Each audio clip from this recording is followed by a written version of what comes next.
বিধানসভা নির্বাচন রক্ষার জন্য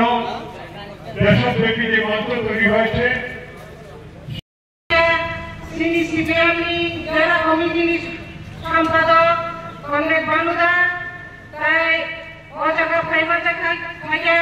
নিম্নের ব্লকের প্রার্থী গরম গোনাং আশিস সাহা তাই ফাইবাজা খাইয়া শ্রী বিশালগড় মহকুমা কমিটির সম্পাদক কংগ্রেস প্রার্থনা শ্রী গৌরব খাই টঙ্গাই তাই অজাগা বাগানি যত ব্যবসায়ী বৃন্দ যত আইনজীবী পক্ষ থেকে তাই শ্রী পার্টির পক্ষ থেকে তাই শ্রী ইন্ডিয়া ব্লকই ও যে লোকসভা নির্বাচনী মরণধারী শ্রী যে আমাদের জন্য কয়েকটা নির্বাচনী আলোচনা করেন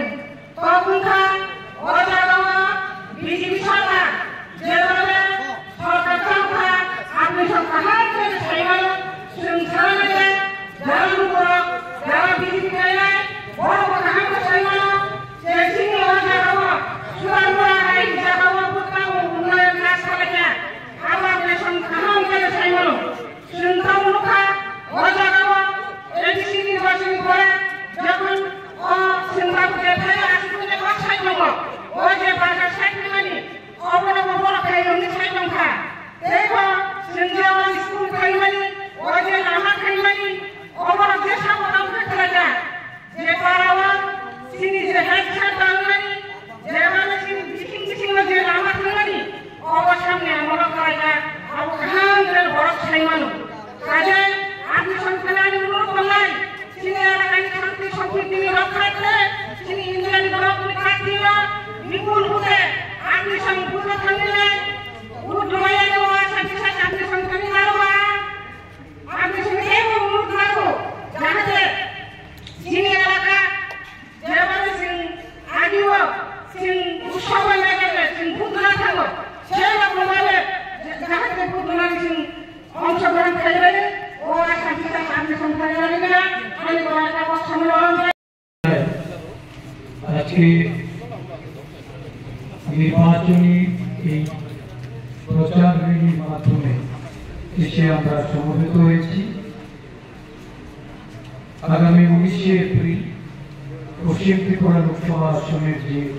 নির্বাচন অনুষ্ঠিত হবে এই নির্বাচনে ইন্ডিয়া জোটের প্রার্থী আমি আশিস কুমার সাহা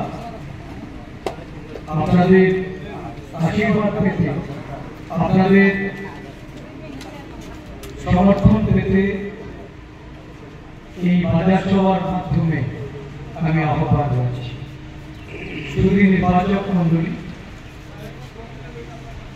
এবারে এই লোকসভা নির্বাচন দুটি রাজনৈতিক দল বা দুটি ব্যক্তির মধ্যে সীমাবদ্ধ।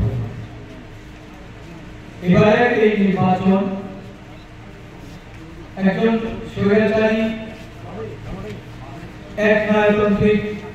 শাসক নরেন্দ্র মোদীর বিরুদ্ধে সারা দেশে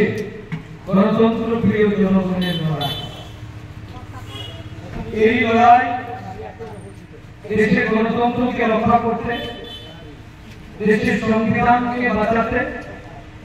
দেশের মানুষের যে অধিকার সমস্ত জাতি গোষ্ঠীর বর্ণের সম্প্রদায়ের মানুষের অধিকার প্রতিষ্ঠা করার যে লড়াই, এই লড়াই হবে এই নির্বাচনে যারা জয়ী হবে যাদের ক্ষমতায় বসানো হবে তারা এই গণতন্ত্র এবং সংবিধানকে রক্ষা করবে। এখানে আদিবাসী মানুষের বাস।